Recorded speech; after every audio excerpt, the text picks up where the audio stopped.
네, 이제 본론으로 돌아와서 담랑 본문부터 보도록 하겠습니다.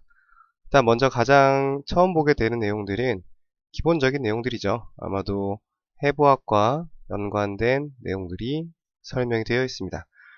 일단은 담랑을 공부하실 때는 기본적으로 담관과 그리고 췌장까지 연결되는 전체적인 이미지를 동시에 공부하시는 게 좋습니다. 여기 연관 관계에 따라서 다양한 질병들이 나올 수 있기 때문에 이런 부분들을 잘 기억하시고 공부하시기를 강조를 드리겠습니다. 일단 바로 본문 내용 볼게요. 일단은 GB는 피어 쉐입이래요.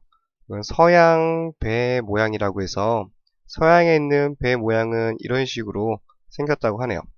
어쨌든 이런 모양새를 나타내고 있는 표현들이고요. 그리고 리버의 표면에 있는 포사 쪽에 놓여 있다. 이런 뜻을 가지고 있습니다. 간단하게 GB의 모양과 위치에 대해서 설명을 하고 있고요. 바로 밑에 내려와서 붙어있답니다. 라테랄 포션에 포탈 헤파티스 간 문부의 외측 부분에 붙어있다라고 하네요. 자, 간단하게 생각하시면 될 것 같아요. 지금 다 해부학에 관련된 설명이고요. 여기에 대해서는 제가 그림으로 다시 한번 정리를 해드리겠습니다. 일단 먼저 다음 줄까지 볼게요. cystic duct는 우리말로 하면 담낭관이라는 뜻이죠. 담낭관은 아래쪽에서 합쳐진대요. common hepatic duct와 common bile duct와 합쳐진다라고 합니다.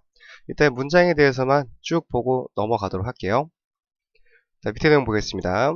갈블레더 같은 경우는 여러 가지 부분들이 나눠져 있게 되는데요. 거기에 대해서 하나씩 보겠습니다.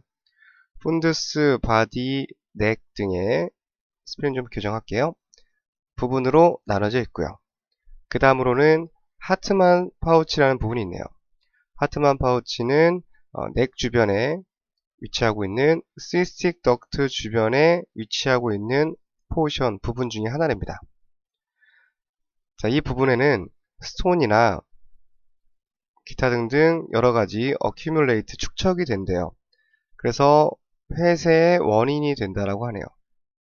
정리해보면 하트만 파우치라는 부분은 시스틱 덕트 주변에 있는 어떤 파우치인데, 쉽게 말해서 이렇게 생긴 부분인데, 여기에 돌이라든지 여러가지 기타 물질들이 잘 축적이 된다, 이런 얘기를 하고 있습니다. 그러다 보니까 나중에 폐쇄가 되는 원인을 제공하는 역할을 할 수 있다, 이런 얘기에 대한 설명입니다. 마지막 줄 보실게요. cystic duct는 두드러지게 이 표현 중요합니다. 구불구불하다.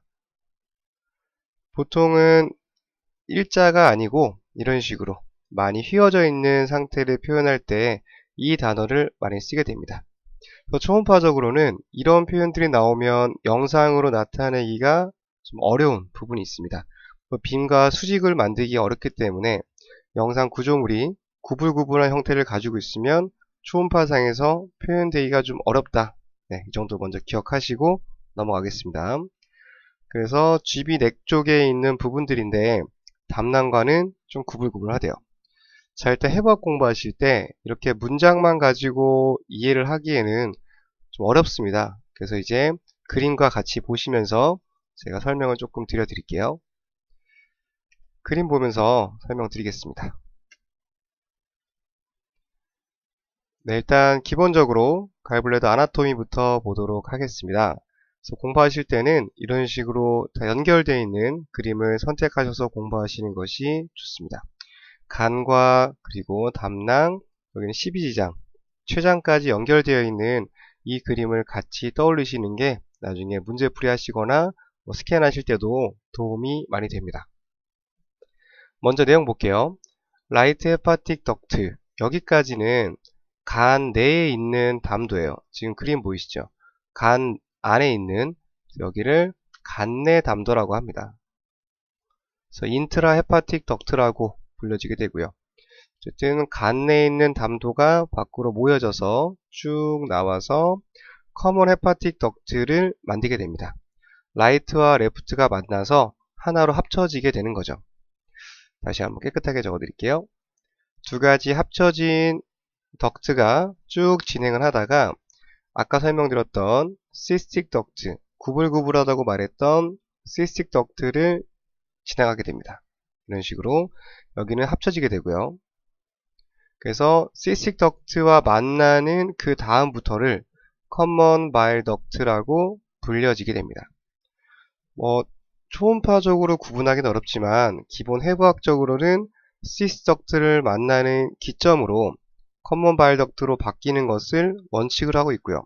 하지만 영상으로는 완벽하게 구분하기는 좀 어렵다. 특히 초음파 영상에서는. 그리고 실제 스캔하다 보면 이쪽이 프록시말 커먼 바일 덕트고요. 이쪽이 디스탈 커먼 바일 덕트인데 이쪽까지는 잘 묘사가 되지 않습니다. 또 심부로 깊이 들어가기 때문에 따라서 프록시말 커먼 바일 덕트까지 트레이스가 된다. 초음파 영상에서 관찰할 수 있다 정도를 기억해 두시면 될 것 같아요. 자, 그 다음에 쭉 진행한 커먼 바일 덕트는 이쪽에서 판크리아스 덕트와 췌간과 만나게 돼서 이 두 가지는 합쳐진 상태로 12지장의 두 번째 포션으로 합류해서 들어가게 됩니다. 다시 한번 정리해 볼게요. 간내담도 두 개가 만나서 커먼 헤파틱 덕트를 만들고요. 그 다음에 담낭관과 만나서 합쳐지는 순간부터 커먼 바일 덕트를 형성을 하게 됩니다. 커먼 바일 덕트는 프록시말 쪽은 관찰이 되는 반면 디스탈 쪽은 잘 영상 만들기 어렵고요. 디스탈 쪽에 있는 커먼 바일 덕트는 췌간과 만나서 12지장의 세컨드 포션으로 들어가게 됩니다. 다음 영상 보실게요. 네, 이거는 이제 만나서 12지장까지 들어가는 영상인데 간 내에 있던 담도 두 개가 만나서 이쪽으로 쭉 진행을 하다가 췌장에서 나오는 췌간과 만나서 합쳐진 다음에 디오네랄 세컨드 포션으로 들어가게 됩니다. 그래서 이 그림을 잘 기억해 두시고요. 나중에 이런 연관 관계 때문에 예를 들어서 지금 둘이 만나는 부분인 이쪽 파트에 문제가 생긴다고 한다면 나중에는 췌장까지도 영향을 줄 수 있겠죠. 반대로 췌장에 생긴 어떤 질병들이 문제가 생겨서 염증이 생긴다면 쭉 연결되는 부분인 담낭까지도 영향을 줄 수 있겠죠. 또는 간내 담관, 간 자체의 염증, 헤파타이티스, 간염이 발생하게 되면 또 안 좋은 성분의 담즙을 염증성 성분을 가지고 있는 담즙을 만들어내겠죠. 이런 성분들이 모여서 쭉 따라가서 담낭으로 들어가게 되면 마찬가지로 염증을 유발할 수 있습니다. 그래서 이 상관관계가 중요하고요. 간, 담, 췌 합쳐서 간담췌라고 그 파트가 나눠지기도 하는데 그만큼 서로 중요한 연결고리가 맺어져 있습니다. 이런 내용들 잘 기억해 두시면 될 것 같고요. 아까 설명드렸던 하트만 파우치입니다. 보시면 담낭관 주변에서 관찰할 수 있게 되고요. 이쪽이 시스틱 덕트인데 약간 구불구불하다라고 아까 설명을 드렸습니다. 그 주변에 있는 이런 식으로 생김새를 가지고 있는 이 부분을 하트만스 파우치라고 하게 되는데 보시는 것처럼 여기 있는 담즙이 이제 담낭관을 통해서 나가줘야 되는데 여기 움푹 패인 부분들이 있죠. 그래서 아마도 이쪽 부분에도 여러가지 축적되는 현상이 잘 생겨서 스톤이나 기타 슬러지 질병 같은 것들이 잘 발생할 수 있다 라고 설명을 드릴 수가 있겠습니다. 용어적인 부분만 익히시면 될 것 같아요. 하트만 파우치가 위치하는 곳이라든지 의미하는 바 정도만 기억해 두시면 될 것 같습니다. 네, 이렇게 해서 기본적인 GB에 대한 해부학에 대해 설명드렸고요. 이제 본격적으로 GB에 대해서 들어가 보도록 하겠습니다.